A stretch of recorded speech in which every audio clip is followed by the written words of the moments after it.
Nebraska is trying to land one of the best 2026 recruiting classes in all of America. And in order to do that, they need to lock down the trenches. So in today's video, I'm going to go over the top 10 Nebraska offensive line targets in this class, who these guys are, a bunch of high 4-stars, 5 stars, and some underrated prospects, what they bring to the table, and whether or not they will commit to the Big Red. So really quick, massive recruiting update going over the top 10 Nebraska O-line targets. Hit that like button if you're fired up. Also, if you're a diehard Nebraska fan, you're unsubscribed, what are you waiting for? Hit that subscribe button for recruiting updates just like this, breaking news coverage, daily Husker football content, so much more. Once again, please hit that subscribe button, join the family of 10,000 strong.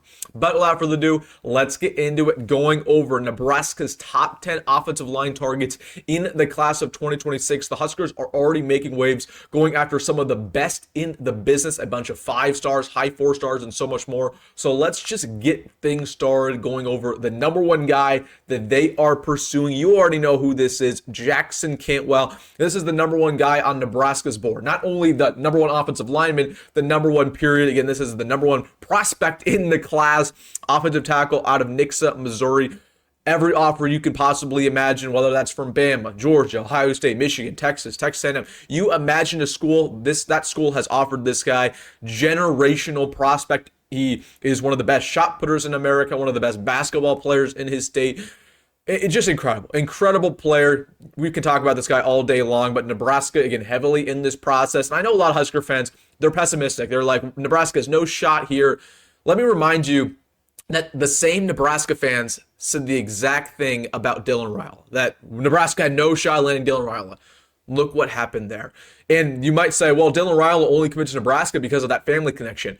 Jackson Cantwell also has a family connection to Nebraska. Again, his mom's from Crete, Nebraska, grew up around the program. She was an Olympian. So listen, Jackson Cantwell, very interested in the Huskers. I'd imagine he takes a visit in the next couple weeks. Nebraska has a very big junior day coming up on February 1st. I know they're trying to get Jackson down for that. So again, Jackson, number one guy Nebraska's after. They visit him time and time again. He's visited Nebraska time and time again, whether that was the Colorado game this year, Michigan game last year. He visited in the winter of last year. So he's interested in the Huskers. This is the number one guy they're going after. If you want to make a statement and protect Dylan Rhule and protect your future quarterback, you get a guy like Jackson Cantwell, you pony up. So that's the first guy Nebraska going after. You already knew this guy. But let's get into the other offensive lineman Nebraska is heavily pursuing. I want to get to Kelvin Obot, coming out of Idaho, one of the best prospects literally to ever come out of that state. 6'5", about 270 pounds. He is a very high 4-star prospect. He visited Nebraska late last season for the Wisconsin game, and he was very impressed. Again, Nebraska won 44-25. He said after the fact that he really liked the coaching staff, that he felt like he could thrive at Nebraska. He liked Donnie Raiola. And again, when you win in that manner with this guy on campus, it's going to mean a lot of good things. So there's a lot of positive developments here for Kelvin Obot. I'd watch out for Oregon in this process. They've really stepped up. Michigan's in here as well. So Kelvin Obot, a guy that Nebraska absolutely wants. They visited the Idaho area recently in the Northeast just to go and talk to him. So again, the coaching staff, they're all over America right now visiting a lot of prospects. They just visit this guy. They absolutely want him. He is, again, an offensive tackle of the future. Going to our third guy that we want the most, Malachi Lee, coming out of Hawaii, the best player in that state. Listen, Nebraska's had a lot of success in the Hawaii area. They got President Tomoa, the number one player in that class. Last year, they got Houston Conatorres, the number one player in that class from Hawaii. They got Wyndon Hulhui back in the day in the 21 class. So listen, they have done a really good job recruiting Hawaii, built a lot of good connections. Malachi Lee, once again, he visited for that Wisconsin game last year. Really liked it. Now, Michigan, of course, as you can see, is in this process. There's one crystal ball for Michigan. USC is also in here. But I like where we stand with Malachi Lee. We're going to continue to chip away at this process. We've had a lot of success in the Hawaii area. He's friends with President Tomoa, it should be mentioned. So absolutely want to put this guy on your radar. Again, this is an offensive tackle who I like him at left tackle. He can play right tackle.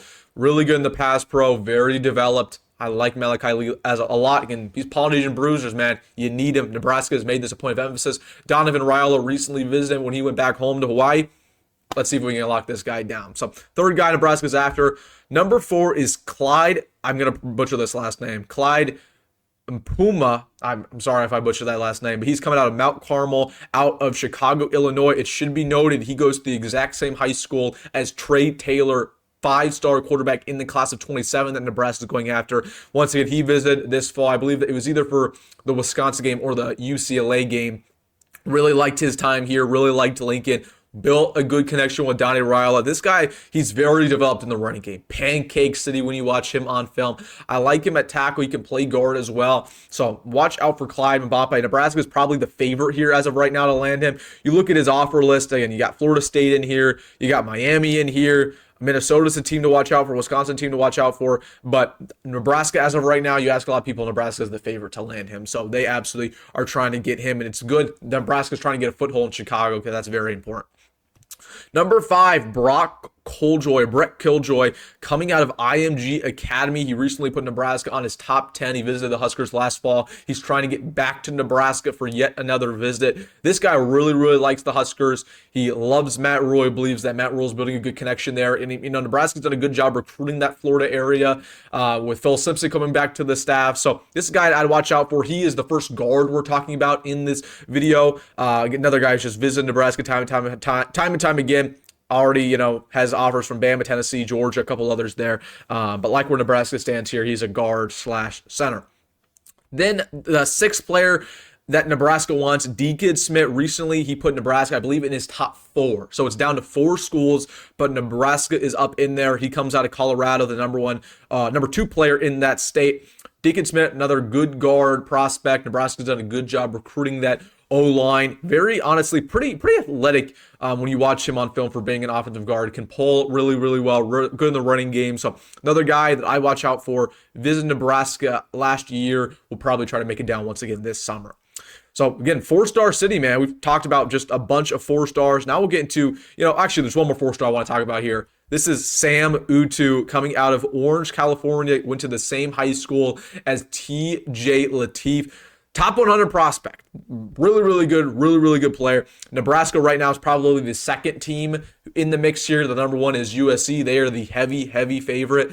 But again, that TJ Lateef connection is very important. Nebraska's done a good job recruiting the West Coast. Let's see if we can get him here and reunite with his old quarterback. But I know he did visit for the Nebraska game earlier this year. I forget. It might have been for that Colorado game that he came down. So watch out for Sam Utu, but USC right now, heavy favorite. The Huskers want him as well. All right, getting to some 3-star prospects that Nebraska wants, high 3 stars. This guy's actually now a 4-star. Hudson Parliament, I've sung this guy's praises for a very long time on the channel. Number 1 player out of South Dakota, developed guard. He can play tackle, he can play center, can do just about everything. He's blown up recently. I told you guys this guy would blow up. It was, a Nebraska, Iowa, Minnesota, Wisconsin race for a while. He got offered by Bama. He visited Bama. So I'm telling you, there are some good schools getting the mix for him. But Nebraska, I'd probably say, is the runner-up right now alongside Iowa. He really likes Iowa. Really like Hudson Parliament. Hopefully we can land him. He would be a massive get. And Nebraska, again, we've done a good job recruiting South Dakota. I'm just saying. You want to do it again here. He's the number 1 player in South Dakota. We currently have the number 2 player in South Dakota in this 26th class in Bonwell Whitty. Hopefully you can do it again here with Hudson Parliament. 2 more here. Coming out of Hawaii, this is the number 2 player in Hawaii. We talked about the number 1. This is number 2. I'm going to butcher this name. I'm sorry about this. Kamoi Hulhui White, offensive guard out of St. Louis up in there. Again, in Honolulu. He was a teammate of Houston Torres from last year. Heavy Nebraska interest here. I think Nebraska is the favorite right now in this process. Again, a lot of other good offers. California, Arizona. Oregon offered him. I know he's interested in Oregon. He visited there. Washington. So there's some good schools here, but Nebraska, I think right now, favorite to get this guy. Really, really athletic guard who is the teammate of Houston Torres. One last guy rounding out this top 10 list is Landon Van Sergen, the number 1 offensive lineman coming out of the state of Nebraska. Now, he just committed to Illinois, I believe, 3 days ago, but I'm going to tell you this. If Nebraska really pursued him and if they really wanted him, I think he's going to flip from Illinois to Nebraska. So this is a guy that I watch out for. I know people were asking me, why did he commit to Illinois? Well, Illinois really wanted him. And I think he's better than, mid 3-star. I think he should be a high 3-star coming out of that Millard South. You see the helmet back there, Millard South grad. So Landon Van Sergen, Nebraska just wasn't going after him as hard as Iowa and Illinois were, but I think that could change. And if they do end up pursuing him very hard in the summer or the fall, I think I could get him to flip. So, all right, guys, those are the top 10 offensive linemen that Nebraska is going after in the class of 2026. It's going to be a heck of a class. Nebraska winning 7 games is really going to benefit them. Like they're going to potentially get a top 15, top 10 class, some good prospects. But you want to have a good class, you got to surround it around the O-line. That's what Nebraska knows they need to do. They're doing that right now. Hopefully they can get their first edition very soon. All right, guys, top 10 guys Nebraska's going after. Let me know your thoughts down below in the comment section. Hey, if you made it this far in the video, shout out to you. Hit that like button and subscribe. As always, folks, go ahead, Rhule. See you in the next one.